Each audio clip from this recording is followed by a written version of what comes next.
जय हिंद दोस्तों आज की इस वीडियो में हम स्टडी करने वाले हैं कि कोई भी एक रोड है, उस रोड का सेंटर ऑफ मास क्या है।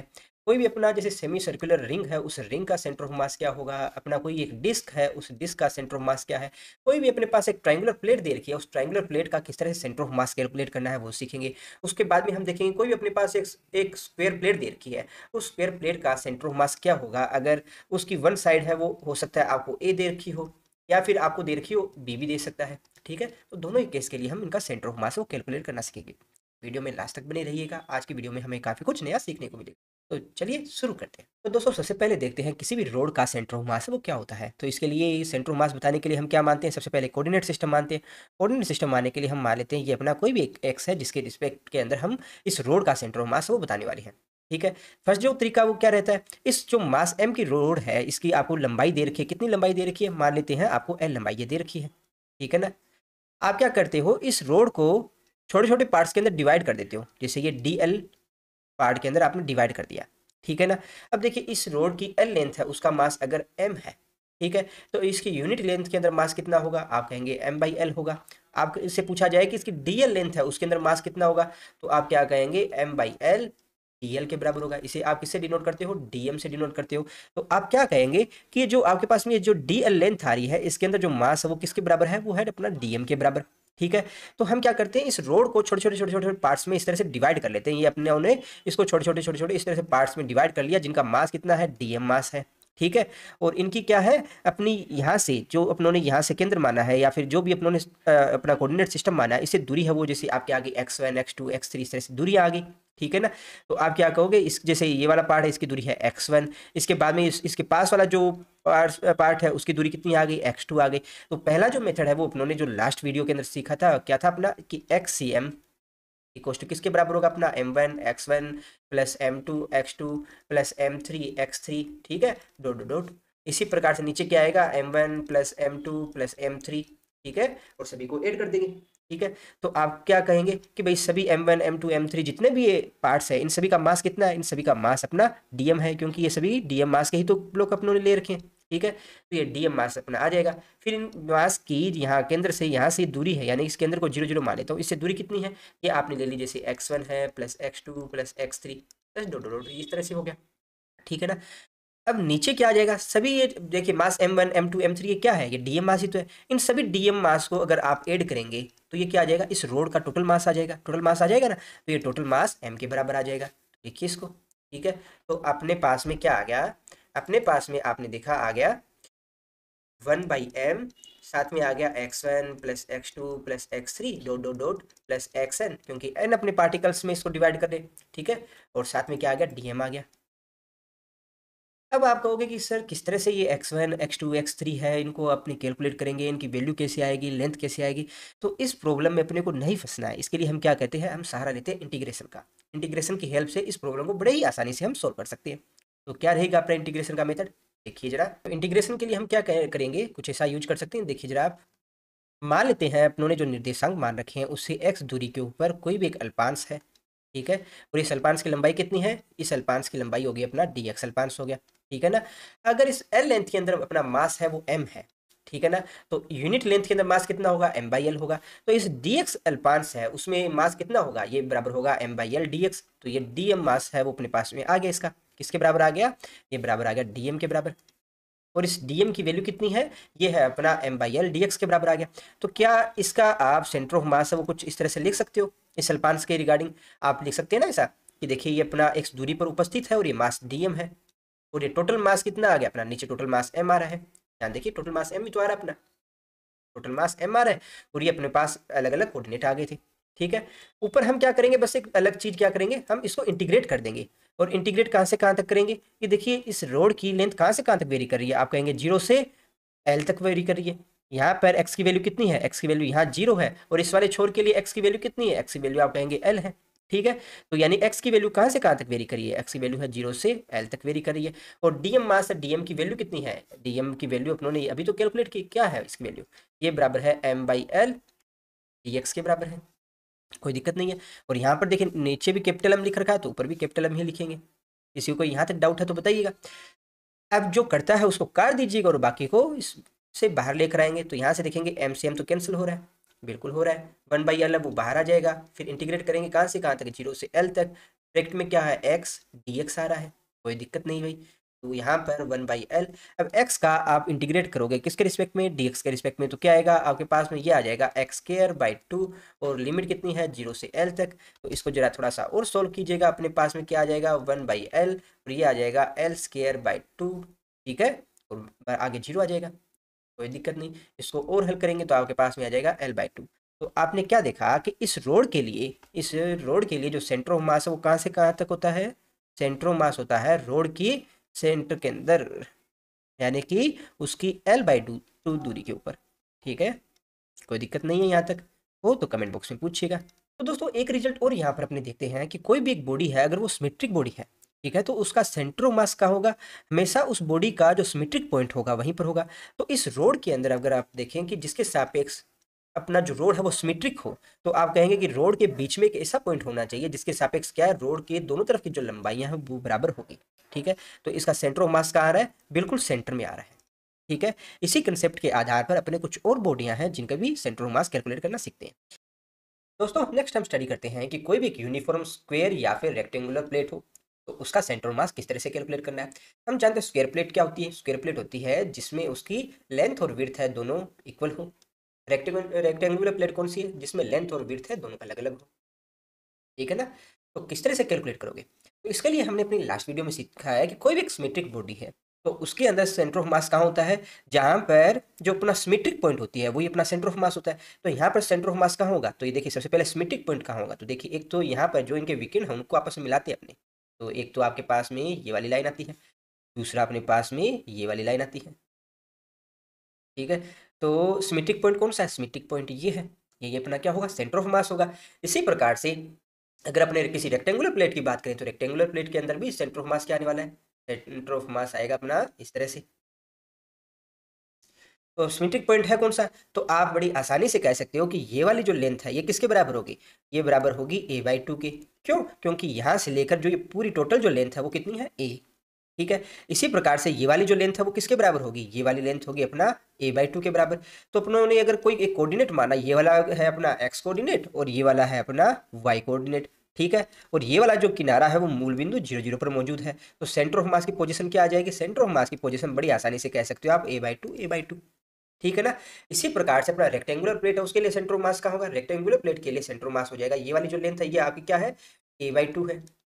ये वाली जो लेंथ है वो किसके बराबर है, ये वाली है अपनी b/2। तो इसी प्रकार से अपना x एक्सिस और y एक्सिस अपने मानेंगे। ठीक है ना, ये आपका हो गया x एक्सिस और ये y एक्सिस, जिसका जो कि क्या मूल बिंदु 0 0 पर मौजूद है। तो इसका सेंटर ऑफ मास कहाँ आ जाएगा, सेंटर ऑफ मास आ जाएगा आपका a/2 और b/2। दोस्तों आप में से कुछ स्टूडेंट है कमेंट बॉक्स में कमेंट करके कहेंगे कि सर सिमेट्रिक पॉइंट से तो सेंटर ऑफ मास निकाल सकते हैं, परंतु इसी प्रॉब्लम को अगर अपनों ने जो फॉर्मूला ड्राइव किया था उससे निकालना चाहें तो किस तरह से निकालेंगे। तो ये भी सही है, तो किस तरह से निकालोगे, तो इसके लिए हम क्या करेंगे, ये वाला अपना जो लाइन है ये अपना क्या मान लेते हैं, ये अपना x एक्सिस हो गया। ठीक है, ये वाला जो है y एक्सिस हो गया, कोई दिक्कत नहीं है, कोई दिक्कत नहीं है।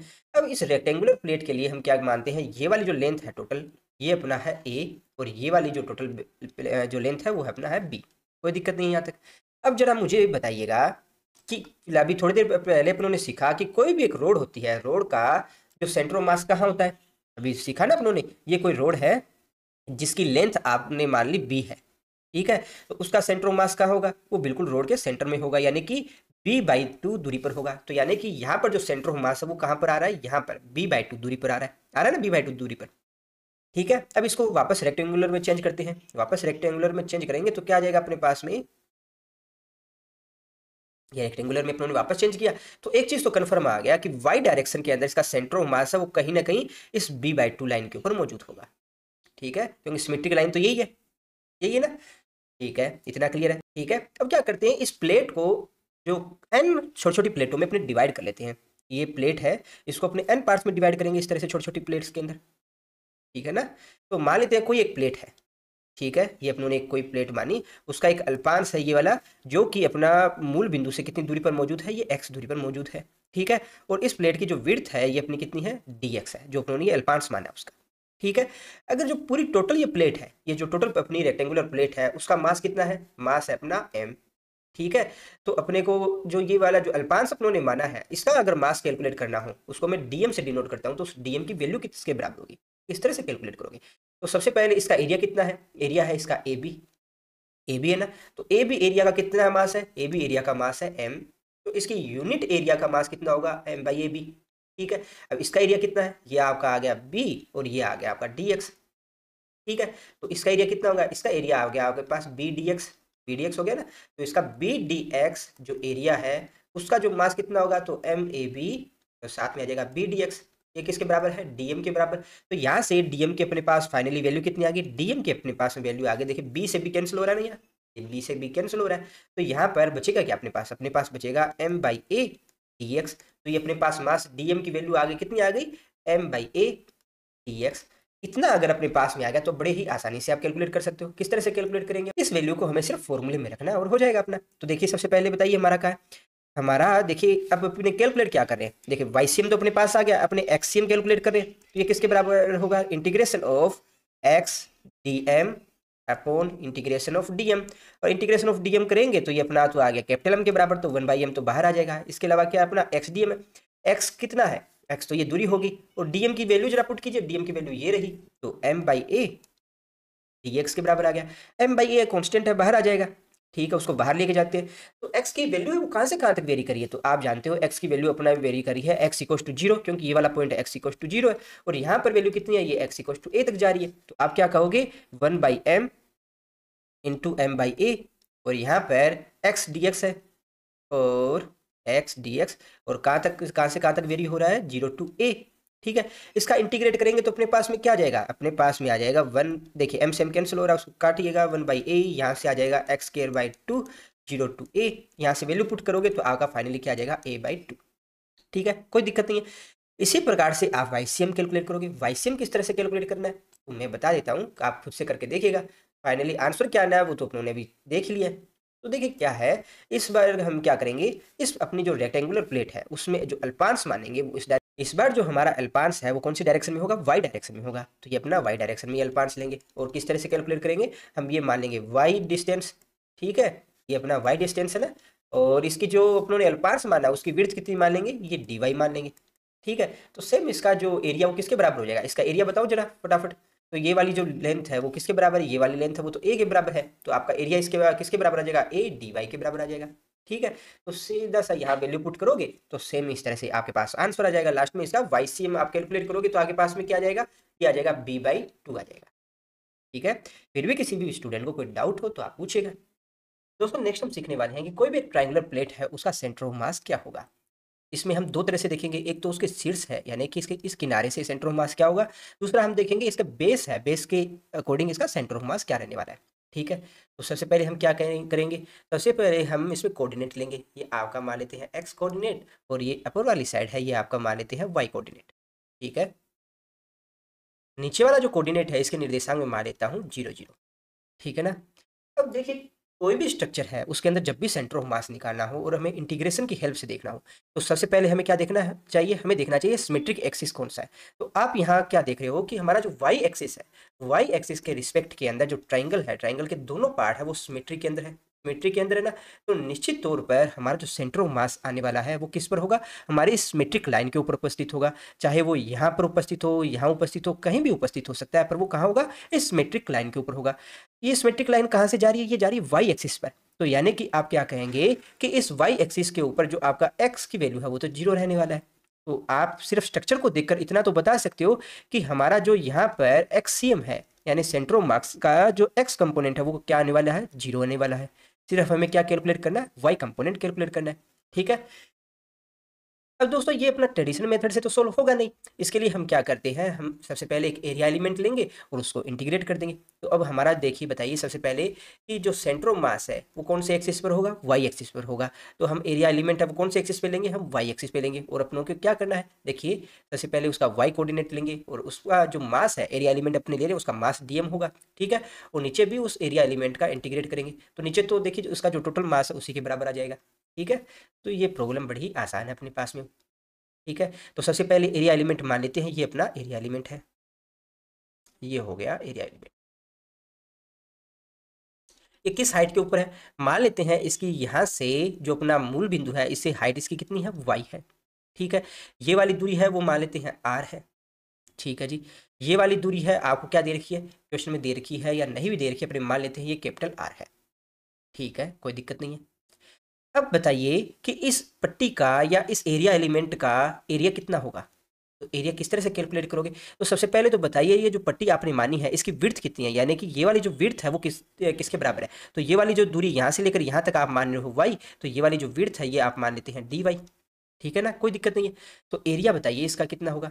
तो एरिया आप क्या कहेंगे कि भाई ये वाली जो दूरी है वो r है, तो ये वाली दूरी है वो भी r है। तो आप बड़े ही आसानी किसी के साथ कह सकते हो कि ये जो वाली पट्टी है अपनी, इस पट्टी की जो टोटल ये जो लेंथ है ये अपने पास में कितनी आ गई? 2r हो गई। इसकी विड्थ कितनी है? विड्थ अपने पास में आ गई इसकी dy आ गई। तो इसका जो एरिया है वो किसके बराबर आ जाएगा? इसका एरिया है वो अपना आ जाएगा 2r dy के बराबर। किसी को कोई डाउट है इसमें तो बताइएगा। अब बताइए कि अपना इसमें मास किस तरह से कैलकुलेट करोगे? इसका मास है, इस पट्टी का मास है वो डीएम है। इस डीएम की वैल्यू किस तरह से आएगी? तो बड़ा ही आसान है। देखिए अपना जो ये पूरा जो ट्राइंगल है, इस ट्राइंगल का जो टोटल मास है वो आपको दे रखा है m। ठीक है, तो इसकी यूनिट लेंथ के ऊपर मास कितना होगा? तो किस तरह से कैलकुलेट करोगे? देखिए ट्राइंगल है, ट्राइंगल का टोटल एरिया कितना होता है? देखिए ये वाला आपने पढ़ा है कितना है? हाफ आधार गुना ऊंचाई तो होता है। आधार कितना है? ये वाली लेंथ है वो आपके पास में r है। हाइट है ये कितनी दे रखी है आपको? h ही तो दे रखी है। ठीक है, तो आप क्या कहेंगे ये इसके बराबर आ गया, HR के बराबर आ गया। अब इधर वाले पोर्शन का अगर हाफ HR के बराबर एरिया आ गया तो आप इस पूरे टोटल जो ट्राइंगल है इसका एरिया कितना बताएंगे? 2 टाइम्स हो गया ना इसका, यानी कि प्लस हाफ HR। ये टोटल किसके बराबर आ गया? HR के बराबर। तो यहाँ से आप क्या कहेंगे कि भाई कोई भी एरिया है HR, उसका अगर टोटल मास m आ रहा है तो इसकी यूनिट जो एरिया है उसका मास कितना होगा? HR होगा। ठीक है, तो आपका ये जो पट्टी है, पट्टी वाला जो एरिया है कितना? 2r dy, इसका मास कितना होगा? तो आप कहेंगे m/HR इंटू 2r dy। ये किसके बराबर है? उस पट्टी का मास dm के बराबर आ गया। यहाँ तक क्या किसी को दिक्कत है?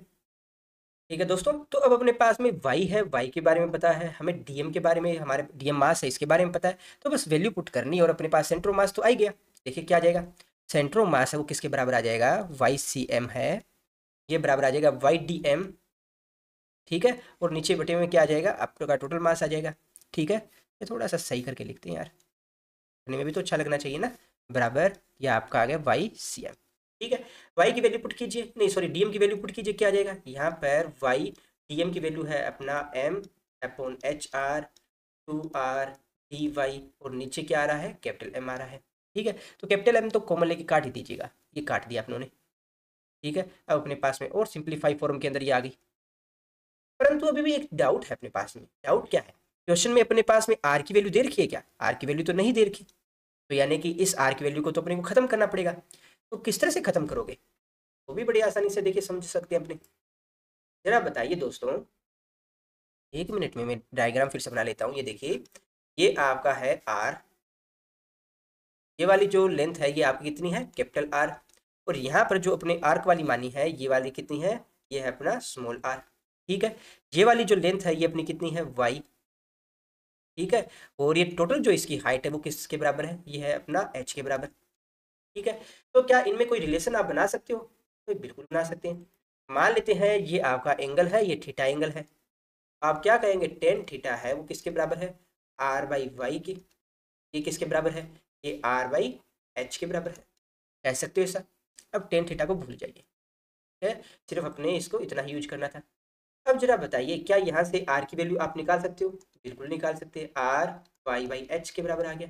इसे आप इक्वेशन 1 मानिए।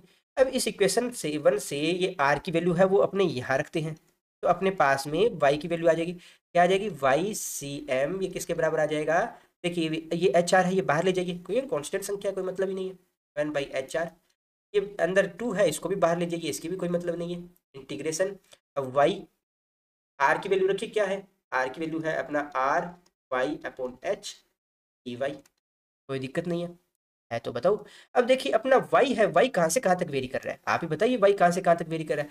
y अपना इस वाले पॉइंट से लेकर यहाँ तक वेरी कर रहा है, तो यानी कि y की वैल्यू कहाँ से कहाँ तक जा रही है? y = 0 से y = h तक जा रही है। तो यहाँ इसकी लिमिट कहाँ से कहाँ तक आएगी? लिमिट आप कहोगे सर जी ये तो 0 से एच तक जाएगी, कोई दिक्कत नहीं है। अब देखिए यहाँ से आर और एच है, इसको भी बाहर ले जाइए, आर और एच को भी बाहर लेके जाएंगे, ये आर है और ये एच है, इसको भी बाहर लेके जाइए, आर और एच को बाहर लेके जाइए, क्या आ जाएगा आपके पास में, यहाँ तो एच स्केयर आ जाएगा, एच स्केयर आ गया ना ये वाला, और ये वाला जो दूसरा आर है ये इस आर के साथ कैंसिल आउट हो जाएगा, तो आप ओवरऑल क्या कहेंगे, 2/h² integration of 0 to h y² dy। यहाँ तक किसी को डाउट हो तो बताइएगा। अब देखिए दोस्तों क्या करना है, सिंपली इसको इंटीग्रेट ही तो करना है, कीजिएगा, y का इंटीग्रेट करेंगे तो क्या आ जाएगा, y³/3, ठीक है, 0 से h तक की लिमिट रखिएगा, क्या आ जाएगा 2/h², यहाँ से क्या आ जाएगा h³/3, ठीक है ना। तो जो करता है उसको काटिएगा, तो आपके पास में YCM है वो किसके बराबर आ जाएगा, 2h/3। आप यहाँ से क्या रिजल्ट पे निकलते हो कि कोई भी अपना ट्राइंगल है, ठीक है, तो उसके ये वाला इस शीर्ष से 2h/3 हाइट के ऊपर क्या होता है, सेंटर ऑफ मास होता है 2h/3, ठीक है। अगर यही आपको कह दिया जाता कि भाई अपने को इस शीर्ष से नहीं लेना, अपने को तो इसके बेस से लेना है, बेस से लोगे तो क्या हो जाएगा, ये आपका ट्राइंगल है, ये इसका बेस हो गया। अब सेंटर ऑफ मास कितनी दूरी पर है, ये सेंटर ऑफ मास की दूरी मान लेते हैं कितनी है, ये मान लेते हैं कितनी, ए मान लो, इस ए की वैल्यू किसके बराबर आएगी, ए की वैल्यू आएगी, ये टोटल जो हाइट की किसके बराबर है, ये है अपना एच के बराबर, तो एच माइनस 2h/3 कीजिएगा, कितना आ जाएगा, ये h/3 के बराबर आ जाएगा। तो आप क्या कहोगे कि बेस से इसकी जो हाइट है सेंटर ऑफ मास की वो किसके बराबर है, h/3 की। तो यहाँ से अपने पास रिजल्ट क्या आ जाएगा कि x कोऑर्डिनेट है वो तो 0 आएगा, और y कोऑर्डिनेट है वो कितना आ जाएगा, इसके लिए तो आ जाएगा h/3, और इसके लिए अगर देखोगे तो वो आ जाएगा 2h/3, ठीक है। किसी को डाउट तो कमेंट बॉक्स में पूछेगा। बस अगर आपने एरिया एलिमेंट अच्छे से ले लिया इस क्वेश्चन में, और उस एरिया एलिमेंट में जो मास है, मास की अगर वैल्यू है वो अच्छे से कैलकुलेट करनी सीख ली, तो उसके बाद यहाँ क्वेश्चन में कुछ भी नहीं रहेगा, ठीक है ना। नेक्स्ट क्वेश्चन देख लेते हैं दोस्तों, नेक्स्ट स्टडी करते हैं अपने आप कि जो centre of mass of a uniform semi circular ring, यानी कि कोई भी एक रिंग है अगर उसमें जो मास है वो यूनिफॉर्मली डिस्ट्रीब्यूट है, तो उस कंडीशन में उस रिंग का सेंटर ऑफ मास कहाँ होगा। तो सबसे पहले हमें क्या करना है, हमें निकालने हैं अपना जो कोऑर्डिनेट सिस्टम लेकर आना है, ठीक है। कोऑर्डिनेट सिस्टम में मान लेते हैं ये अपनी एक्स डायरेक्शन है, और ये अपर वाली डायरेक्शन है, उसमें हम मान लेते हैं अपना वाई डायरेक्शन है, यहाँ तक किसी को दिक्कत नहीं है।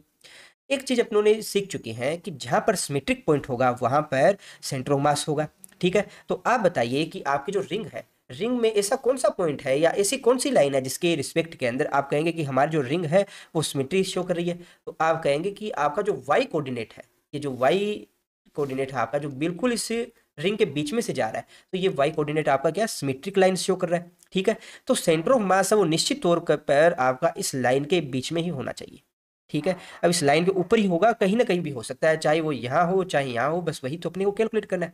तो आप यहाँ क्या कहेंगे, इस पूरी लाइन के ऊपर जो आपके वाई लाइन है इसके ऊपर सभी के ऊपर आप क्या कहोगे, एक्स वो 0 रहेगा, ठीक है।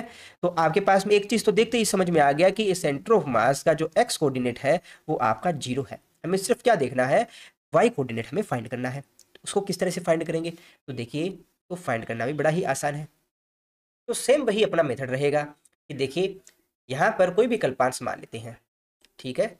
इस अल्पांश का मास कितना है वो अपने कैलकुलेट कर लेते हैं। किस तरह से करोगे कि देखिए कोई भी एक रिंग है, ठीक है, इस रिंग का जो ये परिधि होती है उसको आपकी उसकी वैल्यू कितनी होती है, वो बराबर होती है 2πr, ठीक है ना। तो ये जो हाफ रिंग आएगी इसकी परिधि की वैल्यू कितनी आएगी, आप कहेंगे सर πr के बराबर होगी, ठीक है जी।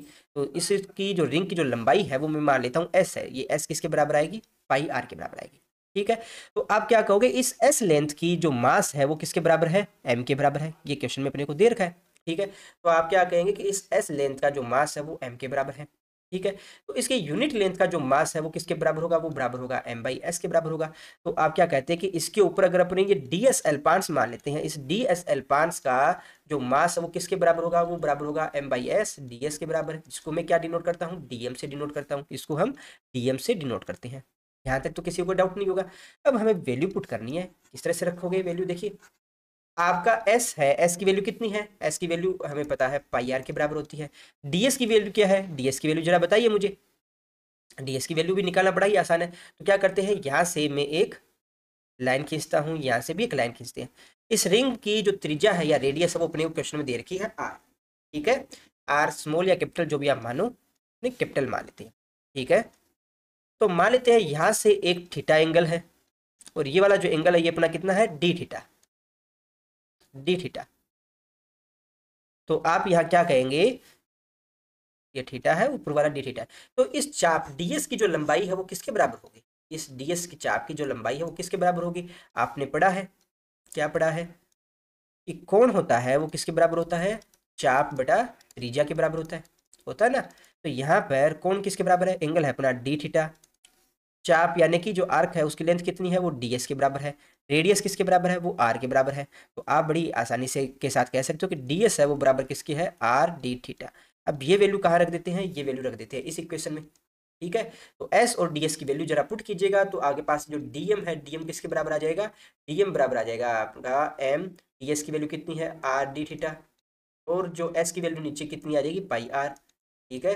तो इसको जरा और सोल्व कीजिएगा तो अपने पास में आ जाएगा d m equals to m by pi and d theta. ये बड़ा ही इंपॉर्टेंट अपने पास रिजल्ट आ गया, ठीक है ना। इसकी हेल्प से अपने सोल्व करते हैं इसको, ठीक है दोस्तों। अब सिर्फ आपको इतना ही याद रखना है कि अपना जो डी एस अल्पांश है उसका जो मास है वो अपना है d m equals to m by pi d theta के बराबर, जो कि अपना एक्स एक्सिस के साथ थीटा एंगल बना रहा है। अपना जो सेंटर ऑफ मास है उसका एक्स कोऑर्डिनेट अपनों ने कैलकुलेट कर ही लिया है, इसका वाई कोऑर्डिनेट क्या आ जाएगा, वो बराबर आ जाएगा अपना, देखिए वाई कोऑर्डिनेट कैलकुलेट करने का अपना ऑर्डिनरी जो मेथड अपनों ने लास्ट टाइम सीखा था, पर वो तो यहाँ चलेगा नहीं, अपने इसको इंटीग्रेशन के फॉर्म में लेना होगा। तो हम क्या कहते हैं, सबसे पहले तो इस डी एस मास है, जो डी एस अल्पांश है उसका सेंटर ऑफ मास अपने देखते हैं, फिर इसको अपने इंटीग्रेट कर देंगे इसके लिए पूरे रिंग के लिए। तो देखिए जरा क्या आएगा अपने पास में आएगा सबसे पहले इस डी एस अल्पांश उसका मास कितना है डीएम, ओके डीएम लिख दिया। अब इसकी दूरी कितनी है, दूरी क्या हो जाएगी अपने पास, ये वाली दूरी आएगी, यही तो होगी। इसको मैं y से डिनोट कर देता हूँ डी एम वाई, और नीचे क्या आएगा टोटल मास आएगा। फिर इसको इंटीग्रेट करेंगे कहाँ से कहाँ तक, इंटीग्रेट अपना रिंग कहाँ से कहाँ तक जा रही है, यहाँ से लेकर यहाँ तक जा रही है ना, इस पॉइंट से इस पॉइंट तक। तो यानी कि रिंग जा रही है अपने यहाँ से लेकर यहाँ तक।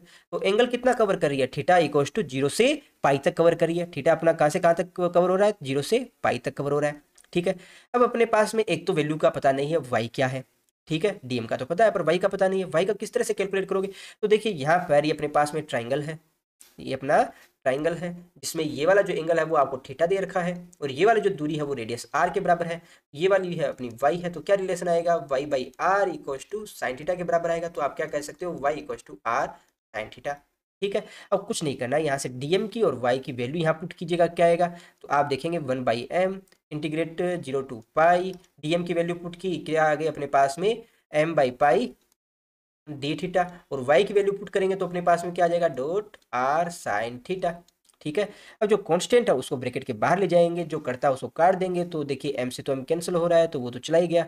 अपने पास में क्या आ जाएगा 1/, देखिए r बाहर आ जाएगा, पाई बाहर आ जाएगा, ब्रैकेट में बचेगा क्या 0 से pi sine theta and d theta बचेगा। अब साइन थीटा को आप इंटीग्रेट करोगे तो आपके पास में क्या आता है, साइन थीटा का इंटीग्रेट करना जानते हैं अपने, वो बराबर होता है कोस थीटा के बराबर। साइन थीटा है वो किसके बराबर होगा, माइनस ऑफ कोस थीटा के बराबर इंटीग्रेट होगा 0 से पाई के मध्य।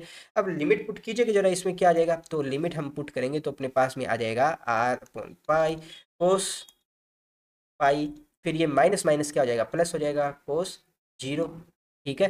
कोस पाई की वैल्यू कितना है, सेकंड क्वाड्रेंट है तो इसलिए माइनस आएगा ना, आर अपॉन पाई इसकी वैल्यू आ जाएगी -1 आएगा, और माइनस देखिए कोस 0 1 होता है, कोस पाई भी 1 होता है, पर सेकंड क्वाड्रेंट है इसके लिए इसकी वैल्यू -1 है, तो ये माइनस माइनस प्लस होगा, तो 1 + 1 इक्वल्स टू क्या आ जाएगा 2r upon pi, 2r upon pi के बराबर आ गया, ठीक है। तो यानी कि इस डिस्क का सेंटर ऑफ मास वो आपके पास में क्या आ रहा है, सेंटर ऑफ मास आ रहा है आपके पास में, देखिए वाई कोऑर्डिनेट तो आ गया आपके पास है 2r अपॉन पाई, और एक्स कोऑर्डिनेट कितना है 0 है, तो आप क्या कहोगे 0 2r अपॉन पाई, ये आपका सेंटर ऑफ मास आ गया। और ये कितनी दूरी है, ये 2r अपॉन पाई है, ठीक है। किसी को डाउट हो तो कमेंट बॉक्स में पूछेगा। नेक्स्ट अपने देख लेते हैं अपना जो डिस्क है उसके लिए सेंटर ऑफ मास क्या होने वाला है। नेक्स्ट हम स्टडी करने वाले हैं कोई अपनी सेमी सर्कुलर डिस्क है उसका सेंटर ऑफ मास के बारे में, ठीक है। यहाँ हमें दे रखा है कि जो सेमी सर्कुलर डिस्क है वो यूनिफॉर्म है, यूनिफॉर्म से क्या मतलब है कि इसके ऊपर जो मास डिस्ट्रीब्यूट है वो यूनिफॉर्मली डिस्ट्रीब्यूट है, ठीक है ना। तो किस तरह से कैलकुलेट करोगे, सबसे पहले हमें क्या देखना है, हमें देखना है हमारा जो कोऑर्डिनेट सिस्टम क्या है। तो ये हमारा हो गया कोऑर्डिनेट सिस्टम। कोऑर्डिनेट सिस्टम में एक तो अपना होगी एक्स एक्सिस और एक हो गया वाई एक्सिस। ये आपका हो गया एक्स एक्सिस, थोड़ा सा सही नहीं बना, आप बना लीजिएगा कॉपी में बनाओ तो। ये अपना हो गया वाई एक्सिस। किसी को कोई डाउट है यहाँ तक, अब आप ये बताइए कि इसमें कौन सी लाइन है जिसके रिस्पेक्ट में आप कहोगे कि हमारी ये डिस्क है ये सिमेट्री में दिखा रही है। तो आप अभी भी कहेंगे कि अपना जो वाई कोऑर्डिनेट है, वाई कोऑर्डिनेट के रिस्पेक्ट के अंदर ये डिस्क है वो इक्वली दो पार्ट्स में डिवाइड हो जाती है, दो पार्ट में डिवाइड हो रही है ना। तो हमारे क्या कहेंगे कि ये जो वाई कोऑर्डिनेट है ये एक सिमेट्रिक लाइन है। ये कि सेंटर ऑफ मास वो कहाँ उपस्थित होगा, तो सेंटर ऑफ मास कहीं ना कहीं हमारा इसी सिमेट्रिक लाइन पर उपस्थित होगा। हो सकता है कि वो यहाँ उपस्थित हो सकता है वो यहाँ उपस्थित हो सकता है वो यहाँ उपस्थित हो, कहीं भी उपस्थित हो सकता है। ठीक है, परंतु एक चीज तो फिक्स है कि यहाँ सेंट्रो मास का जो एक्स कोऑर्डिनेट है वो तो जीरो होने वाला है। क्यों? क्योंकि वाई एक्सिस होता है उसमें हर एक पॉइंट के ऊपर अपना जो सेंटर ऑफ मास है वो जीरो ही रहता है। तो आपका एक्स कोऑर्डिनेट है जो सेंटर ऑफ मास का वो अपने पास में आ चुका है, वो कितना है? जीरो। हमें सिर्फ क्या कैलकुलेट करना है, इसका वाई कोऑर्डिनेट क्या है। यहाँ इस प्रॉब्लम को सोल्व करने के लिए हम क्या कहेंगे कि इसको एक रिंग की तरह ही मानकर इसको ट्रीट करेंगे। ठीक है, और फिर इस रिंग को हम इंटीग्रेट कर देंगे। देखिए क्या करेंगे, मान लेते हैं कोई एक रिंग है, ये आपने एक रिंग मान ली जो कि कहाँ उपस्थित है, अगर इसकी रेडियस है जो टोटल वो दे रखी है आपको आर। ठीक है ना, तो कोई भी मान लेते हैं कि यहाँ से सेंटर से कोई एक्स दूरी पर, यहाँ से कोई एक्स दूरी पर ये आपने एक रिंग मान ली, या वाई मान लीजिए ज़्यादा सही रहेगा, वाई दूरी पर ये आपने रिंग मानी। और इस रिंग की जो मोटाई है वो आपने क्या मान रखी है, ये रिंग की जो ये मोटाई है, विड्थ है, वो कितनी है? अपना डी आर के बराबर है। किसी को दिक्कत है इसमें? तो हमारी जो ये रिंग है इसका मास अपने पास में कितना आ जाएगा, मास अपने पास में आ जाएगा डीएम के बराबर। ठीक है, इस डीएम की वैल्यू किस तरह से निकालेंगे, तो ये बड़ा ही आसान है। देखिए हमने पिछली क्लासों में पढ़ा है कि ये कोई भी एक डिस्क होती है। ठीक है, उस डिस्क का सरफेस एरिया वो किसके बराबर होता है, सरफेस एरिया है वो बराबर होता है पाई आर स्क्वायर। ठीक है, परंतु हमारे पास क्वेश्चन में दे रखा है सेमी सर्कुलर हाफ डिस्क है। ठीक है, हाफ डिस्क है तो हाफ डिस्क का जो एरिया है वो अपने पास में क्या आ जाएगा, ये बराबर आ जाएगा पाई आर स्क्वायर बाई टू। अब आप बताइए कि अगर पाई आर स्क्वायर बाय टू है एरिया, उसका अगर मास m होता है तो यूनिट जो लेंथ है उसका या यूनिट जो सरफेस एरिया है उसका मास किसके बराबर होगा, वो बराबर होगा m upon pi r square by two, तो टू ऊपर चला जाएगा। ठीक है ना, तो हमारी जो रिंग है रिंग का मास कितना होगा, तो रिंग का सरफेस एरिया कितना है पहले तो ये बताइए। तो ये रिंग जरा देखिए, ये रिंग है अपनी, रिंग है अपनी, ये रही। इस रिंग की रेडियस कितनी दे रखी है, रेडियस है अपने पास में r। इसकी विड्थ कितनी दे रखी है, विड्थ है अपने पास में, ये आ गए अपने पास डी आर के बराबर, डी आर के बराबर आ गई ना ये वाली विड्थ।